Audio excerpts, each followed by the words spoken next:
আসসালামু আলাইকুম ওয়া রাহমাতুল্লাহি ওয়া বারাকাতু। প্রিয় দর্শক মণ্ডলী, প্রায় সময় মহিলারা 3 মাস 4 মাসের প্রেগনেন্ট বাচ্চাটা নষ্ট করিয়া দেয়। 3 মাসের 4 মাসের প্রেগনেন্টের বাচ্চা নষ্ট করার শরআন জায়েজ আছে কিনা এই সম্পর্কে আজকে আলোচনা করব। প্রথমে 3 মাস 4 মাসের বাচ্চাটার ভিতরে রূহ আসে কিনা সে সম্পর্কে আলোচনা করব। হযরত আব্দুল্লাহ ইবনে মাসউদ রাদিয়াল্লাহু তাআলা আনহু বলেন যে নবী করিম সাল্লাল্লাহু আলাইহি ওয়াসাল্লাম ইরশাদ ফরমাইছেন, যখন কোনো মহিলা প্রেগনেন্ট হন তখন প্রথম 40 দিন বীর্য বনিয়া থাকে।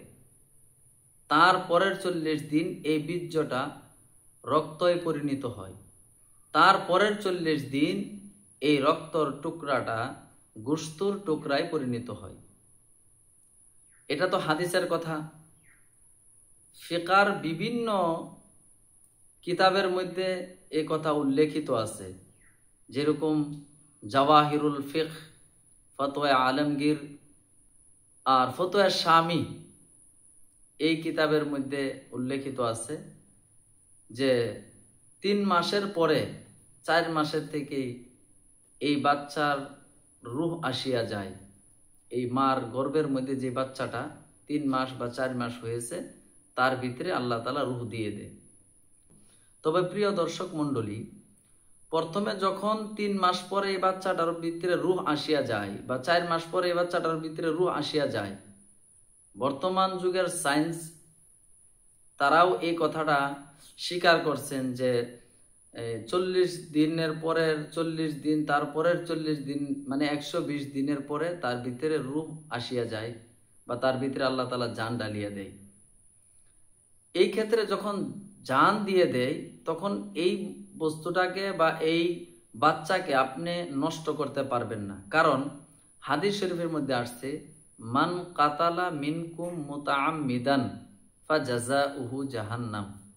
যেই ব্যক্তি তোমাদের মধ্যে কোনো ব্যক্তি কোনো মানুষকে জানিয়া বুঝিয়া বা ইচ্ছাকৃতভাবে কতল করিয়া দেয়, ফাজাযাউহু জাহান্নাম, তার ঠিকানা জাহান্নামে হবে। নাউজুবিল্লাহ। কোরআনের মধ্যে আল্লাহ তাআলা বলছেন, বিআইয়ি যামবিন কুতিলাত, ওইগুলা বাচ্চাকে জিজ্ঞাসা করা হবে কিয়ামতের দিন, তোমাদের কি অপরাধ ছিল, তোমাদের কি দোষ ছিল, তোমাদেরকে কতল করিয়া দেওয়া হইল যে। এই জন্য প্রিয় দর্শক মণ্ডলী, যখন 4 মাস হয়ে যায় তখন এই বাচ্চাকে নষ্ট করার প্ল্যানিং করবেন না। হ্যাঁ, আমি প্রথমে বলছিলাম যে 3 মাস হয় নাই, 1 মাস 2 মাস হয়েছে, 2.5 মাস হয়েছে, 3 মাসের কম, এই বাচ্চাকে নষ্ট করার শরীয়তে হুকুম দিয়েছে কয়েক শর্তের উপরে।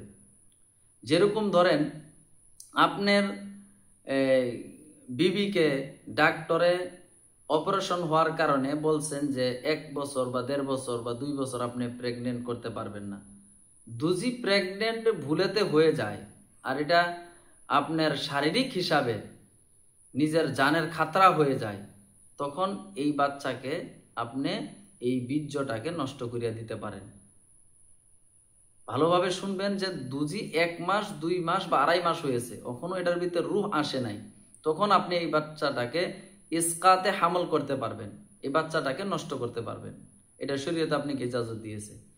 আরো কিছুগুলা শর্ত রাখেছেন, যেরকম বাচ্চা একটি কুলে আছে, এই বাচ্চাটি দুজি দুধ খাওয়ায় কোনো অসুবিধা হবে বা তার দুধের কোনো কারণ যখন মহিলারা প্রেগনেন্ট হয়ে যায় তখন তার দুধের মধ্যেও পরিবর্তন আসিয়া যায়। এই জন্যই দুজি একটি বাচ্চা দুধ পান করতে আসে আবার প্রেগনেন্ট হয়ে যায়, তখন এই বাচ্চার দুধের খাওয়ার পরে তার শারীরিক হিসাবে, তার স্বাস্থ্যগত হিসাবে ক্ষতি হইতে পারে। এই জন্য সেই ক্ষেত্রেও আপনি 2.5 মাসের, 2 মাসের, 1 মাসের এই বীর্যটাকে আপনি নষ্ট করিয়া দিতে পারবেন।